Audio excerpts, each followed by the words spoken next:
So hey guys, কেমন আছো তোমরা সবাই? আশা করি তোমরা সবাই ভালো আছো আর আমি অনেক ভালো আছি। সো তোমাদের ওদিকে কেমন ঠান্ডা আমাকে জানিও। আর আমি একটা ছোট্ট মিনি ব্লগ নিয়ে চলে এলাম। সো তোমাদের সঙ্গে আমার প্রিয় গাছগুলো নিয়ে শেয়ার করব, তাই তো চলো যাওয়া যাক।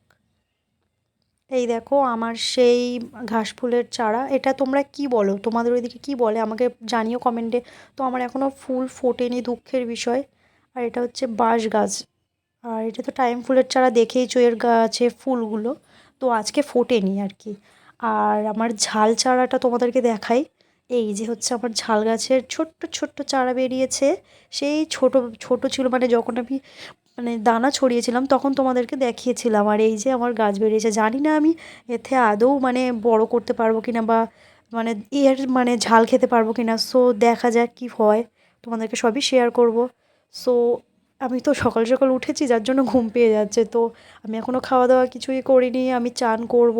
রান্না বান্না করে কমপ্লিট করে উঠলাম, চান করব। তো চলো আমি কী কী দিয়ে খাবো সেটা তোমাদেরকে দেখানো যাক। সো আজকে সোমবার, তাই জন্য নিরামিষই। তো এই যে আলু দিয়ে, বরবটি দিয়ে, ছোলা দিয়ে, শিম দিয়ে একটা ভাজা, আর এই কলা ভাজা করেছি।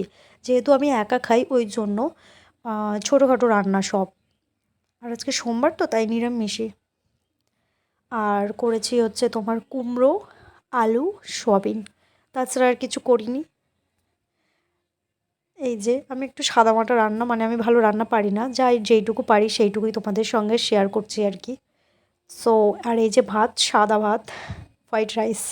সো আর এই যে আমি চান করতে যাব, ঠান্ডাও লাগছে খুব। তো চানটা তো করতে হবে, তারপরে খেতে হবে, কারণ প্রচণ্ড খিদে পেয়েছে। সো টাটা, সবাই ভালো থেকো।